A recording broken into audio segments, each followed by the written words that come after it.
Hello Mark, this is Jenny Chen, 46, from Junior Speech Class. Today I'm going to read a TED Talk called A Warrior's Cry Against Child Marriage by Memory Banda. I'll begin today by sharing a poem written by my friend from Malawi, Eileen Pili.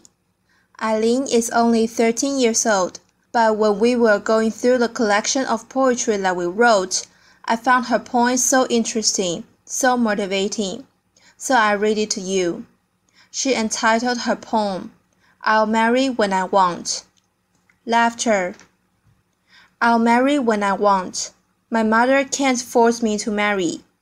My father can't force me to marry. My uncle, my aunt, my brother or sister cannot force me to marry. No one in the world can force me to marry. I'll marry when I want, even if you beat me, even if you chase me away, even if you do anything bad to me, I'll marry when I want. I'll marry when I want, but not before I am well educated, and not before I am all grown up. I'll marry when I want. This poem might seem odd, written by a 13-year-old girl, but where I and Eileen come from, this poem, which I have just read to you, is a warrior's cry. I'm from Malawi. Malawi is one of the poorest countries, very poor, where gender equality is questionable. Growing up in that country, I couldn't make my own choices in life. I couldn't even explore personal opportunities in life. I will tell you a story of two different girls. Two beautiful girls. These girls grew up under the same roof. They were eating the same food. Sometimes they would share clothes and even shoes, but their lives ended up differently, in two different paths. The other girl is my little sister. My little sister was only 11 years old when she got pregnant. It's a hurtful thing. Not only did it hurt her, even me. I was going through the hard time as well. As it is in my culture, once you reach puberty stage, you are supposed to go to initiation camps. In these initiation camps, you are taught how to sexually please a man. There is this special day, which they call Very Special Day, where a man who is hired by the community comes to the camp and sleeps with the little girls. Imagine the trauma that these young girls go through every day. Most girls end up pregnant. They even contract HIV and AIDS and other sexually transmitted diseases. For my little sister, she ended up being pregnant. Today, she's only 16 years old and she has 3 children. Her first marriage did not survive, nor did her second marriage. On the other side, there is this girl.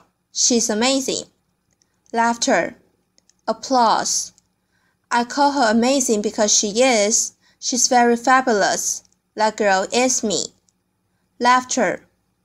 When I was 13 years old, I was told, you are grown up. You have now reached of age. You're supposed to go to the initiation camp. I was like, what? I'm not going to go to the initiation camps. You know what the women said to me?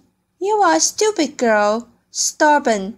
You do not respect the traditions of our society, of our community. I said no because I knew where I was going. I knew what I wanted in life. I had a lot of dreams as a young girl. I wanted to get well educated, to find a decent job in the future. I was imagining myself as a lawyer, seated on that big chair. Those were the imaginations that were going through my mind every day. And I knew that one day I would contribute something, a little something to my community. But every day after refusing, women will tell me, look at you, you are all grown up. Your little sister has a baby. What about you?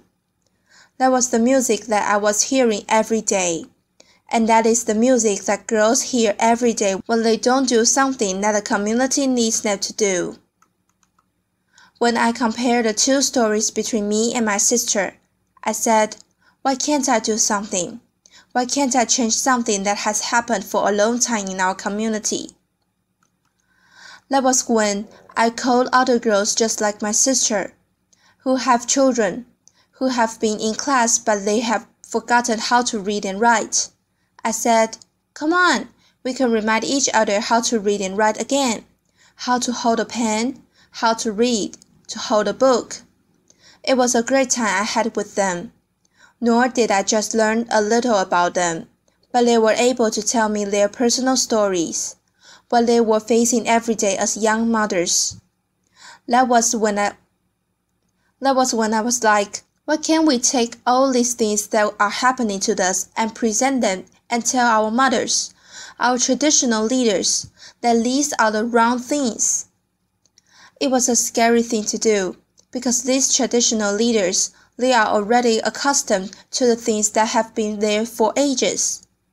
A hard thing to change, but a good thing to try. So we tried. It was very hard, but we pushed. And I'm here to say that in my community, it was the first community after girls pushed so hard to our traditional leader. And our leader stood up for us and said no girls has to be married before the age of 18. Applause. In my community, there was the first time a community, they had to call the bylaws, the first bylaw that protected girls in our community. We did not stop there. We forged ahead. We were determined to fight for girls not just in my community, but even in other communities. When the child marriage bill was being presented in February, we were there at the Parliament House. Every day, when the members of Parliament were entering, we were telling them, would you please support the bill? And we don't have much technology like here, but we have our small phones. So we said, why can't we get their numbers and text them? So we did that. It was a good thing. Applause. So when the bill passed, we text them back, thank you for supporting the bill. Laughter. And when the bill was signed by the president, making it into law, it was applause.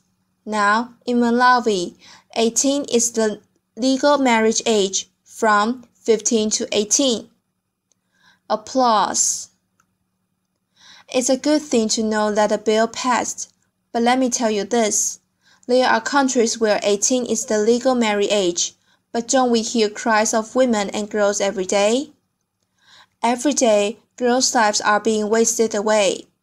This is high time for leaders to honor their commitment. In honoring this commitment, it means keeping girls' issues at heart every time. We don't have to be subjected a second, but they have to know that women, as we are in this room, we are not just women. We are not just girls. We are extraordinary. We can do more. And another thing for Malawi, and not just Malawi but other countries, the laws which are there, you know how a law is not a law until it is enforced? The law which has just recently passed and the laws that in other countries have been there, they need to be publicized at the local level, at the community level, where girls' issues are very striking. Girls face issues, difficult issues, at the community level every day. So, if these young girls know that there are laws that protect them, they will be able to stand up and defend themselves because they will know that there is a law that protects them. And another thing I would say is that girls' voices and women's voices are beautiful. They are there, but we cannot do this alone. Male advocates, they have to jump in, to step in and work together. It's a collective work. What we need is what girls elsewhere need, good education, and above all, not to marry whilst 11. And furthermore, I know that together we can transform the legal, the cultural, and political framework that denies girls of their rights. I'm standing here today and declaring that we can end child marriage in a generation. This is the moment where a girl, and millions of girls worldwide, will be able to say, I will marry when I want. Applause. Thank you. Applause.